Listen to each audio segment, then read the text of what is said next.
ஆமா வக்கீல் சார், உங்களுக்கு வீட்டுல எப்படி பொழுது போகுது? சொல்றேன்னு தப்பா நினைக்காதீங்க. எந்த ஒரு புருஷனுக்கும் பொண்டாட்டிய 10 நிமிஷத்துக்கு மேல பார்த்தா போர் அடிச்சிருங்க. எனக்கு அதே மாதிரிதான். அதனாலதான் கிட்டு நீங்க வந்து உட்காந்து உங்களை போர் அடிக்கிறேன். ஏஸ் கிளவர் போடுங்க. சே அப்படி எல்லாம் சொல்லாதீங்க. நீங்க எங்க வீட்டுக்கு வந்தாதான் வீடே கலகலன்னு இருக்கும். நேரம் போறதே தெரியாது. நீங்க இப்படி சொல்றீங்க. ஆனா என் பொண்ணுங்க வீட்டை விட்டு போனதுல இருந்து 24 மணி நேரமும் என் பொண்டாட்டி என்ன பார்த்து லொல்லு லொல்லு லொல்லு லொல்லுன்னு குலைச்சுக்கிட்டு இருக்கிறா. அடடே சிஸ்டர், வாங்க வாங்க. என்னங்க, ஊருக்கு போக வேண்டாமா? ட்ரெயினுக்கு நேரம் ஆகல? சீட்டாடிக்கிட்டே இருந்தா எப்படி? என்ன சார், வெளியூர் போறீங்களா? மனசு சரியில்லை அப்படின்னா ஜஸ்ட் ஃபார் சேஞ்ச், கிட்டத்தட்ட ஹனிமூன் வச்சுங்களேன். நீங்க போயிட்டு எங்களுக்கு போர் அடிக்குமே சார். நீங்க கவலையப்படாதீங்க, 2 நாள்ல திரும்பி வந்துருவேன். 2 நாளைக்கு மேல இவ கூட இருந்தா எனக்கு போர் அடிக்க ஆரம்பிச்சிடும். போலாமா? வரேம்மா. எஸ் கிளவர் இல்லாம சொல்லுங்க. 10 நிமிஷம் என்ன பார்த்தா உங்களுக்கு போர் அடிக்குதா? ஓ, அப்பயே வந்துட்டே நீ. நான் சொன்னது இந்த சாதாரண புருஷன் பொண்டாட்டிக்குமா. உன்னை 10 வருஷம் பாத்துக்கிட்டே இருந்தாலும் போர் அடிக்கவே அடிக்காது. நான் லொல்லு லொல்லு நான் கொலைக்கிறேன். நீ ஒரு பெரிய அல்சேஷன் நாய் சவுண்ட் நினைச்சியா? இந்த குட்டி பாமரேனியன் நாய் சவுண்ட் இல்ல, அதான் லொல்லு லொல்லுன்னு கொலைக்கணும். அதான் தினம் இவளோட சீட்டு விளையாடுதான் இங்க வரீங்களா? யார் சொன்னா? நான் கர்னல் கூட நான் சீட்டாட வந்தேன். கார் பண்ற வந்தாரு எழுந்து போயிட்டாரு. Colonel sir, colonel sir. வெக்கம் இல்லாம ஒரு பொம்பளை கிட்ட ஹனிமூன் நான் சொல்றீங்க? நான் உன் கூட தானே ஹனிமூன் போறதா சொன்னேன். அவ கூட ஹனிமூன் போறதா சொன்னேன். இதுல என்ன வெக்கம்? ஊருக்கு வாங்க சொல்றேன். வேடிக்கை, நாடு ரொம்ப கெட்டு போச்சியா. ஒன்ன மாதிரி கிழவெல்லாம் டுயட் பாட ஆரம்பிச்சிட்டீங்க. அம்மாவோட மூஞ்சி நல்லா பாத்தியா? ஏன் இவங்க என்ன உன் பொண்டாட்டியா? என் பொண்டாட்டியோட நான் டுயட் பண்ண உனக்கு என்னையா? Good morning aunty. என்னங்க வழக்கமா சிஸ்டர்னு கூப்பிடுவீங்க, சிஸ்டர் எப்படி ஆண்டியானா? சொல்றேன் சொல்லாம விட்டுருவேன். இப்ப நீங்க என்ன பண்றீங்க? உங்க கையால அருமையான ஒரு ஸ்வீட் பண்ணி எனக்கு கொடுக்குறீங்க. ஸ்வீட்? உங்களுக்கு சுகர் 380. அது போன வாரம். இந்த வாரம் இன்னும் கொஞ்சம் கூடி இருக்கும். இதெல்லாம் பார்த்தா சரியா இருக்குமா? சந்தோஷமா இருக்கும்போது ஸ்வீட் சாப்பிடணும். ஆமா, அங்கிள் எங்க? அங்கிளா? அது யாரு? அதான் ஆண்டியோட ஹஸ்பண்ட். அந்த ரூம்ல இருக்காரு.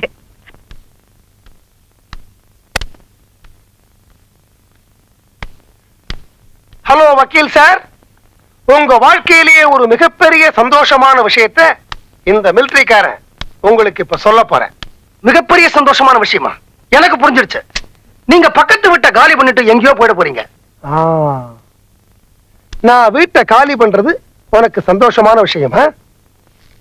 கனவா, நாளுக்கு நாள் உனக்கு கொழுப்பு ஜாஸ்தியாகிட்டே போகுது. யார பாத்தியா கடவாங்கிற? ஒத்தைக்கு ஒத்த சண்டை போட்டு பாப்போமா? மவுண்ட் ரோட்ல நீங்க நானும் ரேஸ் விட்டு பாப்போமா? யோ, நீ என்ன ஓட்டப்பந்தயத்துல ஜெயிச்சாலும் சண்டை போட்டு ஜெயிச்சாலும் பேரப்பிள்ளை ஒண்ணு பிறந்துட்டா கடவன் தான். யா என்னையா சொல்ற? வாக்கிங் போகும்போது உன் மாப்பிள்ளைய பார்த்தேயா, உன் பொண்ணு முழுகாம இருக்குது. யா கடவா.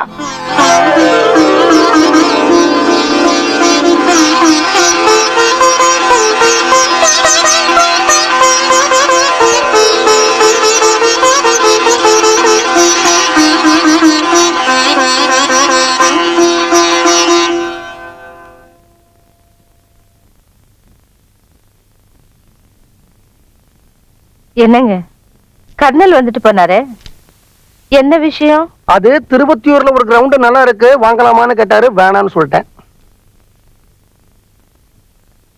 அப்புறம் என்ன சொன்னாரு? அது அப்புறம் வந்து கார்பரேஷன் குழால தண்ணி வரலையா, என்ன பண்றதுன்னு கேட்டாரு. குழாயை கைட்டி பீரோல வச்சிருங்கன்னுட்டேன்.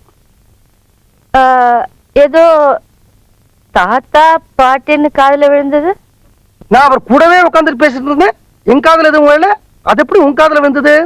எனக்கு கெட்ட கோபம் வரும். உன் கோபம் என்ன பண்ணும்? கிழவி, அடுத்த வருஷம் பாட்டியாக்க போற. ஐயோ, அதாங்க என் காதுல விழுந்தது. யார் முழுகாம இருக்காங்களா? அம்மா, இது ராஜசிங்க மங்கலம் பரம்பரை. எப்பவுமே வயசுல சின்னவங்க கைதான் மேலோங்கி நிற்கும். வயசுல பெரியவங்க என்ன மாதிரி கம்முன்னு இருப்பாங்க.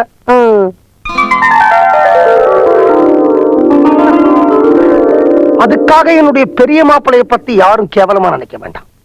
சின்ன மாப்பிளையால கேவலம் ஒரு குழந்தையத்தான் உருவாக்க முடிஞ்சது. ஆனா பெரிய மாப்பிள்ளை டெலிபோன் கனெக்ஷனே வாங்கி இருக்கிறாரு. 444181 அதான் நம்பர். வீட்டுக்கு போன் பண்ணா டெலிபோன் பண்ணி அடிக்குமா. பெரிய பொண்ணு சின்ன பொண்ணு 2 பேரும் சேர்ந்துதான் இருக்கிறாங்க. யார் வேணா டெலிபோன் எடுப்பாங்க. நீ போன் பண்ணணுங்கிறதுக்காக சொல்லலாமா? சும்மா ஒரு இன்ஃபர்மேஷனுக்காக சொன்னேன். வயசான காலம் கடமை இப்படித்தான் உளறிக்கிட்டே இருப்பான்.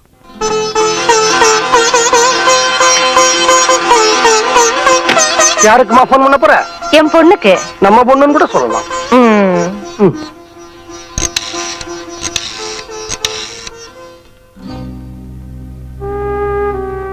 ஏன் நிறுத்திட்ட? அங்க அந்த மெக்கானிக் இருப்பானே. அவன் மெக்கானிக் மட்டும் இல்லம்மா, நம்ம மாப்பிள. உன் பொண்ணுகிட்ட பேசணுங்கிற ஆசை உனக்கு இருக்கு. ஆனா நீ மாப்பிளைய ஒத்துக்கணுங்கிற வெறி எனக்கு இருக்கு. நீ சாப்பாட்டை ஒத்துக்கிட்ட, ஆனா சமயக்காரனை ஒத்துக்க மாட்டேங்கிற.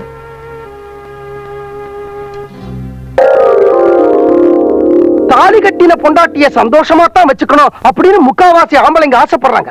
ஆனா இந்த பொம்பளைங்க தான் வச்சுக்க விட மாட்டேங்கிறாங்க. அவங்கள தள்ளவும் முடியாம வச்சுக்கவும் முடியாம பல்ல கடிக்கிறதுல 32 பல்ல கண்டு போறதே. இதுக்கு என்ன பதில் சொல்ல போறீங்க சனீஸ்வர பகவானே? பஞ்ச பூதங்கள் சாட்சியாத்தான் எல்லா கல்யாணமும் நடக்கிறதா. அத ஒவ்வொரு கல்யாணத்திலையும் ஐயர் மந்திரத்துல சொல்லிக்கிட்டே இருக்காரு. ஆனா அந்த கல்யாணத்துல ஒரு பிரச்சனைன்னு வரும்பொழுது எந்த பஞ்சபூதமும் சாட்சி சொல்ல வரமாட்டேங்குது. எங்க ஊர் போலீஸ் ஸ்டேஷன்ல யாராவது ஒருத்தன் வந்து சாட்சி சொல்லட்டும், அவனை பிடிச்சு உழுக்கு உழுக்கு உழுக்கு உழுக்குன்னு இருக்கிறாங்க போலீஸ்காரங்க. அவன் ஏண்டா சாட்சி சொல்ல வந்தோன்னு முடிய பிச்சுக்கிட்டு ஓடுறான். ஆனா இந்த பஞ்சபூதத்தை எந்த போலீஸும் எதுவுமே பண்ண மாட்டேங்கிறதே பிள்ளையாரே. நல்ல ஒரு பொம்பளைய பார்த்து நீ ஒழுக்கங்கட்ட பொம்பளை அப்படின்னு நான் சொல்லியிருந்தா இந்த தாய்க்குள்ள என்ன சும்மா விட்டுருக்குமா? பீஸ் பீஸா கிழிச்சிருக்க மாட்டாங்க. அதே மாதிரிதானே நானும். நான் ஒரு கற்புள்ள ஆம்பளை. என்ன பார்த்து என் பொண்டாட்டி நீ ஒழுக்கம் கட்டவேங்கிற. இந்த கோயில்ல இருக்கிற எல்லா பொம்பளை கடவுள்கிட்டையும் நான் நியாயம் கட்டுட்டேன். ஆனா வாயை மூட்டிட்டு கம்முன்னு இருக்காங்க. ஏன்னா பொம்பளைக்கு பொம்பளை சப்போர்ட். நீ வன்மீகநாதர், ஆம்பளை கடவுள். நீ என்ன தீர்ப்பு வழங்க போற?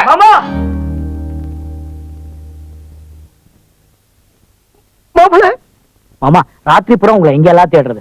உங்களுக்கு புத்தி சொல்ற அளவுக்கு எங்களுக்கு வயசு இல்ல. ஆனா உங்க 2 பேரும் சேர்த்து வைக்கிற அளவுக்கு எங்களுக்கு உறவு இருக்கு. வாங்க மாமா, வீட்டுக்கு போலாம். நானும் வீட்டுக்கு வரணும்னு ஆசைப்படுறேன் மாப்பிள்ள. ஆனா என் காலில் விழுந்து மன்னிப்பு கேட்டாலுடைய வீட்டுக்கு வர மாட்டேன்னு சத்தியம் பண்ணி தொலைச்சிட்டேன். என்ன பண்றதுன்னு தெரியல. மாமா, அத்தைக்கு இப்ப எல்லா விஷயமும் தெரிஞ்சு போச்சு. உங்ககிட்ட மன்னிப்பு கேட்க தயாரா இருக்காங்க. அவங்க இங்க கூட்டிட்டு வந்துடுறோம். நீங்க எங்கேயும் போயிடக்கூடாது. அப்படி எங்கேயாவது போறதுன்னா 25 வருஷத்துக்கு முன்னாடியே போயிருக்க மாட்டேனா? சீக்கிரம் கூட்டிட்டு வாங்க மாப்பிள்ள. நான் அவளுக்காக ரொம்ப அலையறேங்கிற விஷயம் அவளுக்கு தெரிய வேண்டாம். என்னப்பா பொண்டாட்டிங்க, அவங்கள 10 நிமிஷம் பார்த்தாலும் போர் அடிக்குது, ஒரு நாள் பார்க்காம இருந்தாலும் போர் அடிக்குது. அத்தை, மாமா இருக்கிற இடத்த கண்டுபிடிச்சு. எங்க இருக்காருப்பா?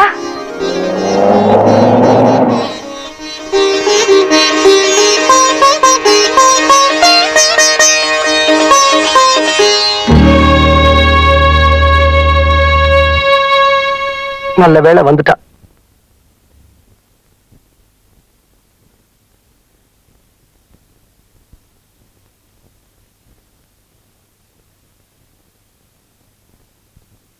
ஒரு மனைவி தப்பு செஞ்சா திருத்த வேண்டிய கடமை புருஷனுடையது.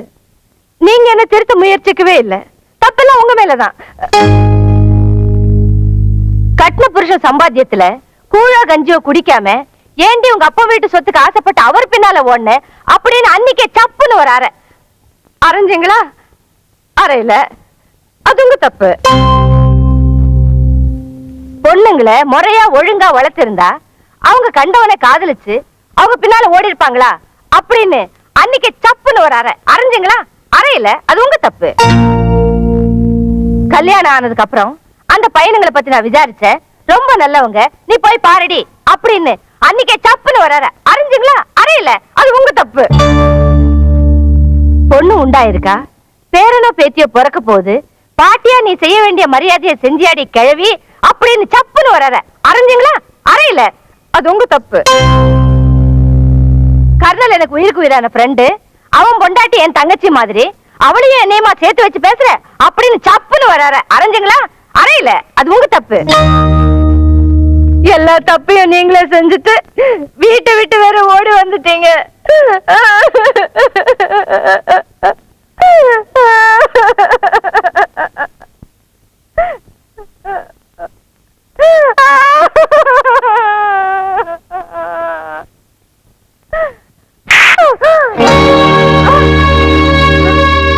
அடிச்சீங்களா? யாருச்சீங்க? இத்தனை நேரம் நீ எனக்கு அர்ச்சனை பண்ணிருப்ப, அதுக்கு பிரசாதம் நான் கொடுக்க வேண்டாமா? அதான் கொடுத்தேன், சப்புன்னு ஒண்ணு. இப்ப நான் என்ன செய்யணும்? என்ன கேட்ட? இப்ப நான் என்ன செய்யணும்னு அடாடாடாடாடா. இந்த மாதிரி ஒரு பணிவான வார்த்தைய உன் வாயிலேந்து கேட்கணும்னு 20 வருஷமா காத்துட்டு இருக்கேன்டி. அதுக்கு எவ்வளவு குளிர்ச்சியா இருக்கு தெரியுமா? ஒரு சப்புங்கிற அறைய கொடுத்தாத்தா இந்த வார்த்தை வரும்னு தெரிஞ்சா அன்னைக்கே கொடுத்துருப்பேனே. இப்ப நீ என்ன செய்யற? நேரா உன் பொண்ணுங்க வீட்டுக்கு போற. அங்க இந்த வெத்த குழம்போ சுட்ட பழமோ ஏதோ ஒண்ணு இருக்குல்ல, அத பசஞ்சு எடுத்துக்கிட்டீங்க வா. அத சாப்பிட்டுட்டு என்ன செய்யணுங்கிறத நான் சொல்றேன். ஓகேயா? போடி. ஏன் தடுக்கிறீங்க? இல்லையே, நான் அழலையே. உள்ள நல்லா அர்ச்சனை பண்ணேனா சாமி பயங்கரமா பிரசாதம் கொடுத்தது. அதான் கண்ணுல அபிஷேகம். ஒண்ணுமே புரியலையே. உனக்கு ஒரு குழந்தை பிறக்கட்டும், அதுக்கப்புறம் எல்லாமே புரியும். உங்களுக்குள்ள இன்னும் அந்த கோட் வரிசை ஆரம்பிக்கலையா? நான் என்ன சொல்றேன்? நான் உடனே உங்க வீட்டுக்கு போகணும். உங்க பொண்டாட்டி கையால சமைச்ச சாப்பாடு சாப்பிட்டுட்டு தான் அவர் இங்க இருந்து கிளம்புறேன்னுட்டாரு. சரி வாங்க போலாம். எதுல? கார்லயா? நினைச்சேன். இனிமே நான் கார்லயே ஏற மாட்டேன். ராஜசிங்க மங்கலம் ரகுநாத உடையார் பொண்ணு எப்போ செத்துட்டா. இது வக்கீல் பொண்டாட்டி. நடந்தே போனதான் நல்ல புத்தி வரும். யாருக்கு? எனக்கு தான்ப்பா.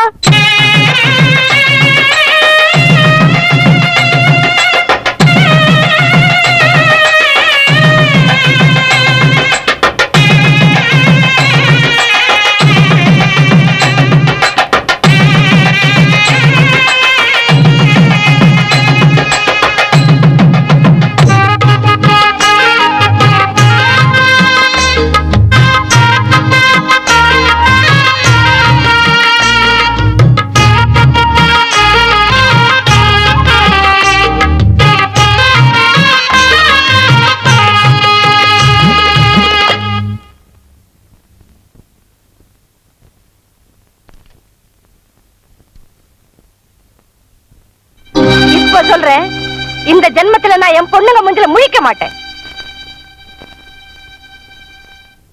ஏமா இப்படி வேர்த்து கொட்டுது? ஏறி வந்தியா? ஏறி வரல, இறங்கி வந்திருக்காங்க. உட்காருமா. உட்கார்ந்து பேசுறதுக்கு நேரம் இல்லம்மா. உங்க அப்பா பசியோட கோவில்ல காத்துக்கிட்டு இருக்காரு. அடுத்த வேளை சாப்பாடு உங்க. இது உங்க ராஜசிங்கமங்கலம் பங்களாவா என்ன? இது ஹாலு, அது சமயக்கட்டு.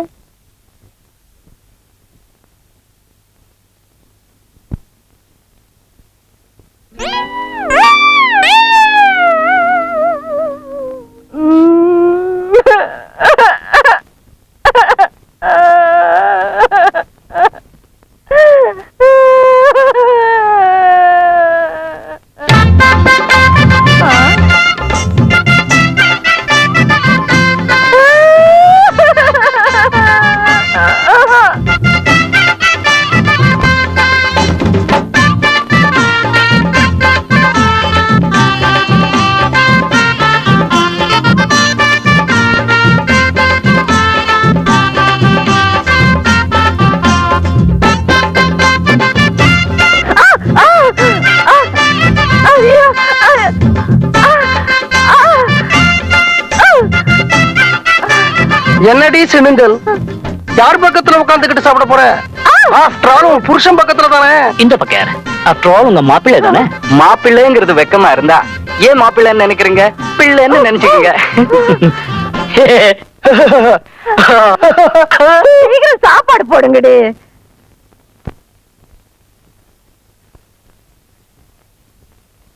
மாப்பிள்ள, நான் என் பொண்ணுங்க கல்யாணத்தை நல்ல சீரும் சிறப்புமா நடத்தணும்னு ஆசைப்பட்டேன். ஆனா பாருங்க, நீங்க கல்யாணத்தை ரொம்ப சிம்பிளா முடிச்சுக்கிட்டீங்க. இனிமே தாலி கட்டி பார்க்க முடியாது. நாம ஒரு ஃபர்ஸ்ட் நைட் கொண்டாடினா எப்படி இருக்கும்? வேண்டாம் மாமா, நான் தான் அப்பாவை போறேன். மாப்பிள்ள, நீங்க எதுலயுமே ஜெட் ஃபாஸ்ட். நான் உங்களை கேட்கல, அண்ணனை கேட்டேன். அண்ணன் பாருங்க எல்லாத்துலயும் டெட் ஸ்லோவா இருக்கார். நாம ஃபர்ஸ்ட் நைட் கொண்டாடுற முகூர்த்தம் அவர் ஒரு பேரனை கொடுக்கட்டும், நீங்க ஒரு பேத்தியை கொடுங்க. எனக்கு ஓகே. எனக்கும் ஓகே. அப்போ எனக்கும் ஓகே. நான் கொண்டாடுறதுக்கு சொன்னேன். இந்த பூ பழம் எல்லாம் வாங்கிட்டு வர வேணாமா? அதுக்கு தான் சொன்னேன். அதுக்கு மட்டும் தான் சொன்னேன்.